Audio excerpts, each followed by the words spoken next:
கோல்ட விட சில்வர் வொலடைலா இருக்குன்னு சொன்னா நம்புவீங்களா?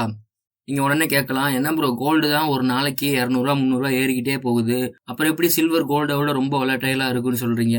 கோல்டு தான் வொலடைலா இருக்கும். சில்வர் பார்த்தீங்கன்னா கொஞ்சம் கொஞ்சமா தான் ஏறிட்டு இருக்கு. அப்ப சில்வர் பார்த்தீங்கன்னா காமா தானே இருக்கும். மெதுவா தானே ஏறும், இறங்கும்.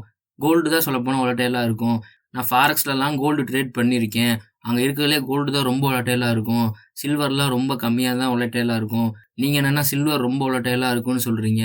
நான் ஏன் சொல்றேன்னு இந்த வீடியோ ஃபுல்லா வாட்ச் பண்ணீங்கன்னா, இதோட எண்டுலயே உங்களுக்கு புரியும். இது முழுக்க முழுக்க இந்தியன் மார்க்கெட்ல இருக்க கமாடிட்டி ட்ரேட பத்தி தான் நான் சொல்லப் போறேன். நம்ம பார்த்தீங்கன்னா ஃபாரெக்ஸ்லாம் போகல. ப்ரீவியஸ் வீடியோலயும் நம்ம சொல்லியிருந்தோம். கமாடிட்டி, கரன்சி எக்ஸ்சேஞ்ச்லாம் பார்த்தீங்கன்னா, நம்ம இந்தியன் மார்க்கெட்லயே பண்ணலாம். சில புரோக்கர்ஸ் பார்த்தீங்கன்னா, இதுக்குன்னே ப்ரொவைட் பண்றாங்கன்னு சொல்லி அந்த புரோக்கர்ஸ பத்தி சொல்லியிருந்தோம்.